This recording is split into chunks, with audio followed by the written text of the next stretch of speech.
What is going on, guys? The Brothers All Gaming with my review on the七つの大罪, or 7 Deadly Sins, episode 12. And this episode, it was actually pretty freaking good. I definitely enjoyed it. And the episode itself, it picks off from last week where we have Diane and Meliodas. They're about to fight, and we see now that Diane, she is definitely pissed off by that little prank that Band pulled off. But obviously, she has no idea that right there did not really happen. And we see now that even with Meliodas, he was trying to explain, like what was going on, but she would not listen to him. And so now we see they start fighting, and right away we have Diane. She has the upper hand, but that's because Meliodas, at first, he was not taking it seriously. And we see now that when he does, he actually got 1 or 2 good hits in. But now we see that while they were fighting, they kind of had to stop, and we see now that they actually stopped midway in their fight because obviously, they could sense something coming here. So right now, they cannot focus on that. But we see that the crowd, they were definitely, not happy with that because they wanted to see them go all out. But now we see Meliodas, he had no choice, but he actually had revealed himself for who he really was. But that's because he was like trying to protect the people. And he had one thing, to get out of there. And so now we see at first they won't listen, but sadly, they all ran out of time because we have these meteors. They were like falling onto the town, and there was like one that was like really messed up because we see it was this man and his horse. They were just like standing there minding their own business, and we see now that that this meteor or bomb, it just fell right on them, and that right there was just so messed up. But we see that when this huge one was actually going to attack, all these people and the 7 deadly sins, we have Meliodas. He actually used his full counter, to get rid of it. So that right there was awesome.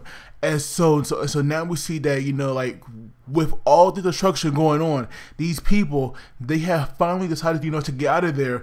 And so now we have Hauser, that old man, and we even have the old champion. They were all helping people, evacuate the city because obviously right now it was definitely, not safe here. And we see that when Ban, he was like minding his own business walking. At first, someone threw a rock at him, but then we have Jericho because obviously it was her. She came out of nowhere and she attacked Ban. And we see now that Jericho was actually doing work because we see that even though Ban is immortal, something definitely was not right here.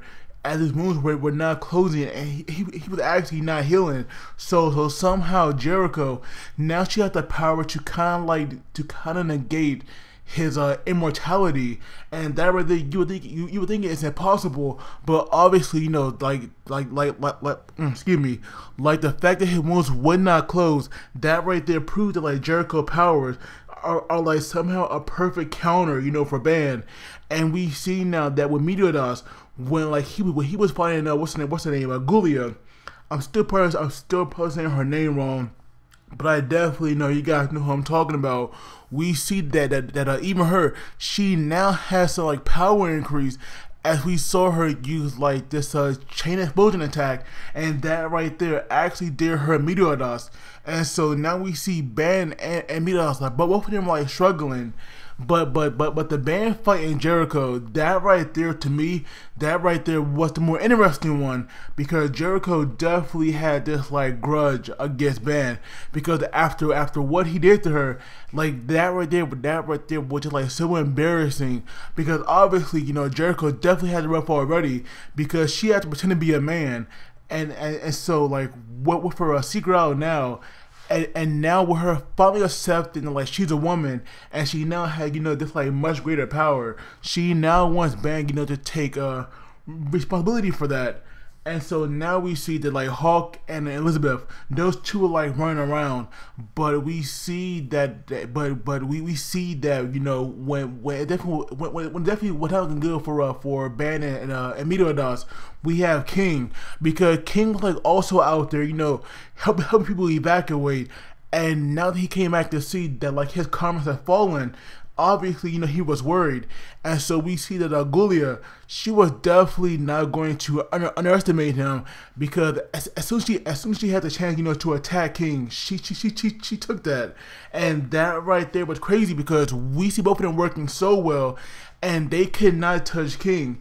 it's kind of crazy to imagine, you know, how good King is when he has a weapon, and like how powerless he is when he doesn't.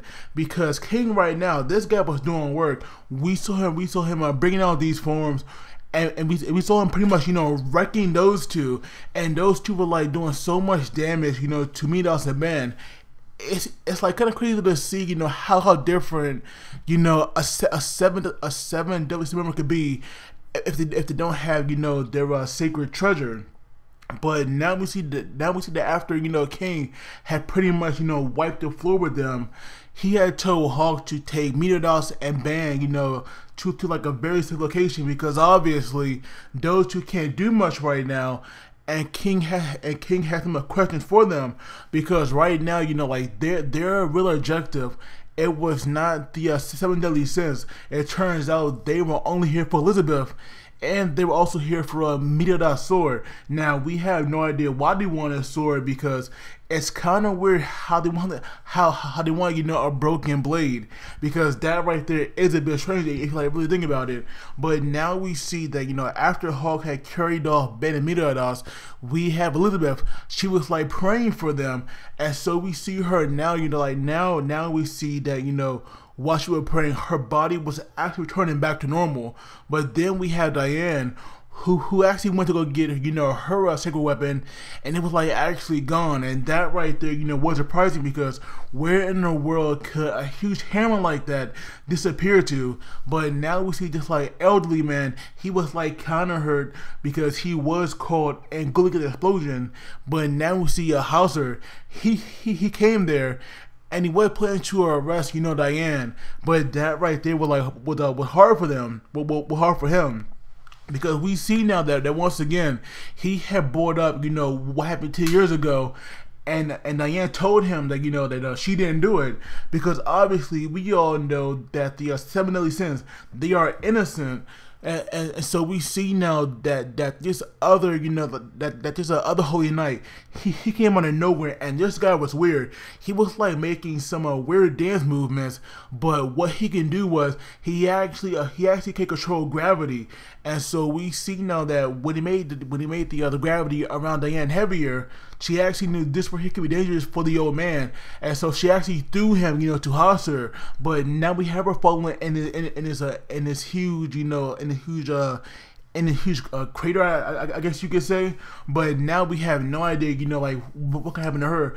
But it's obvious now that, you know, that with Elizabeth returning to normal, obviously, you know, she'll go back to her regular size. So it definitely should not be that long till we see her, you know, once again in her giant size kicking butt, because that right there, you know, will definitely be awesome. But now we see that Veronica, she had found Elizabeth once she got back to normal, and obviously, you know, she had no longer had any clothes, because, you know, like that little skirt or dress that was like made from that cloth, it will obviously, you know, not fit her anymore. But luckily, you know, we have Veronica giving her coat. And so now we see that Veronica, she had wanted Elizabeth, you know, to get away from Meliodas and come back with her, so that way they can actually go to the capital, you know, once again, because Veronica, she wants to protect her sister, and the only way she can do that, you know, if she's there by her side. And so for that to happen, you know, like they had to go back to the capital, because obviously, you know, the Holy Knights, they did not care about, you know, they did not care about her at all, and they would even kill her, you know, if they have the chance. But we see that Meliodas, he actually woke up, and we see now he was actually protecting, you know, Elizabeth, because he said he will protect her even if it cost him his life. And that right there is huge, because obviously, you know, there was definitely someone close to him that he had failed to protect. And now I'm pretty sure that he never wants to experience that, you know, like I'm pretty sure that he never wants to experience anything like that ever again. So I'm sure he will work his hardest to protect Elizabeth. And so now we see that Veronica, she had like some kind of charm, or, you know, amulet that was given to her by Henriksen. And so we see now that when she had, you know, when she had recited this spell, that spell right there, it actually sucked Meliodas into that amulet, and he was trapped in there. And so now we see Elizabeth, she was not going to have any of that, and we see that like she had picked up his sword, and she even stole the amulet, and she would go that far for Meliodas to even fight in her own family. And that right there is huge, because obviously, you know, these two characters, they just met, you know, like a while ago, and she's already, you know, prepared to fight someone. Well, you know, not someone, but her very own sister. And that right there, you know, like at the same time, it's kind of messed up, but then again, you know, like it's obvious that Elizabeth, she definitely kind of had like some romantic feeling for him, because why else, you know, would she go this far?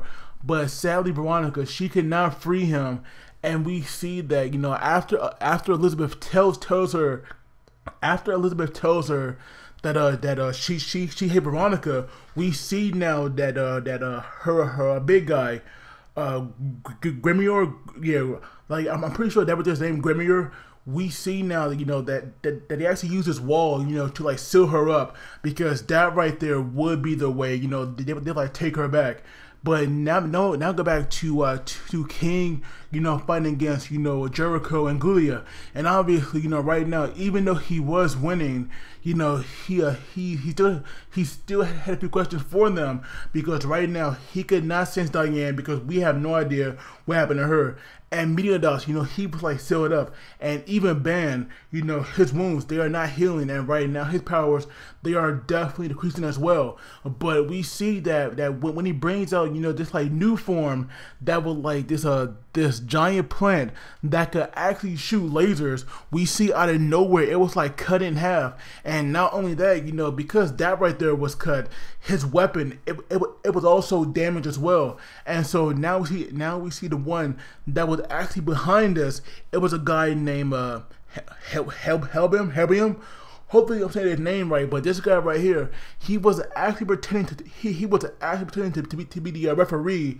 In reality, this guy was actually a holy knight. And we see now, you know, that him and King, they start fighting, while Jericho and Guila, they actually leave now to go complete their mission. But we see this guy and King, they actually go, you know, a long way back, and we see, you know, Helbram's face, because I do believe that the only time we saw this character, he actually had that helmet on as well. But now we see his face, and this guy is like actually an old man, and that right there, you know, was surprising. But I do gotta say, I definitely like how like these two are kind of like evenly matched.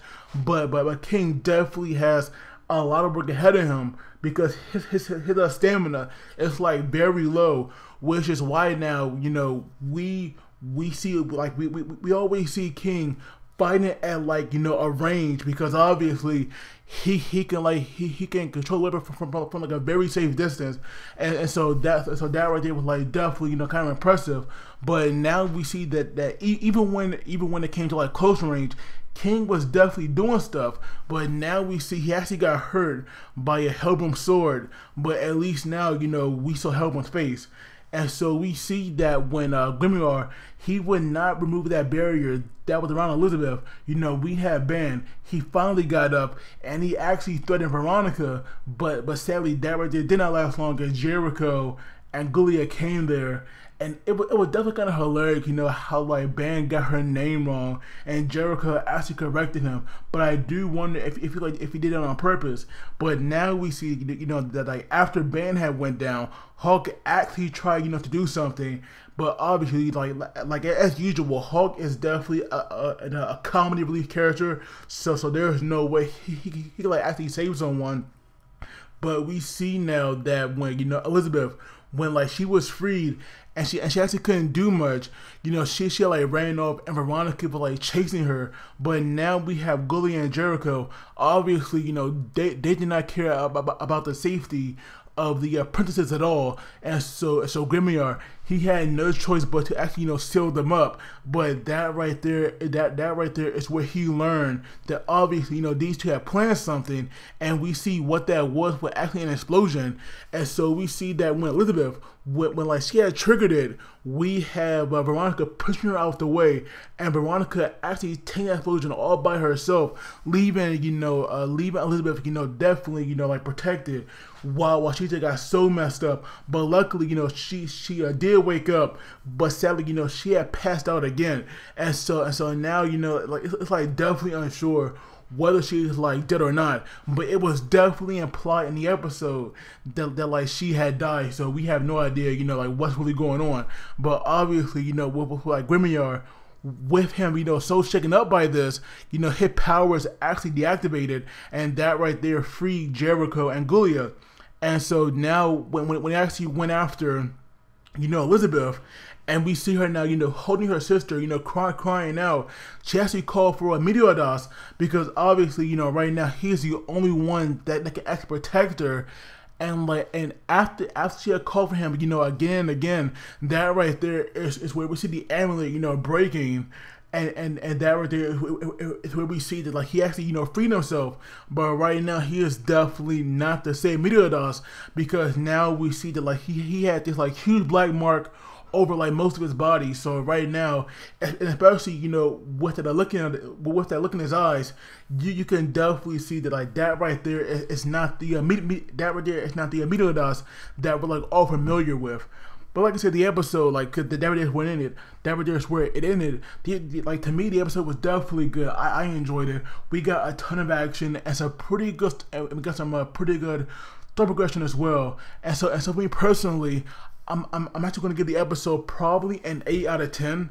But of course, I'd love to hear your thoughts on this. And as always, don't forget to like the video and subscribe, because it really helps me out. And you guys take it easy, and I'll see you all next time.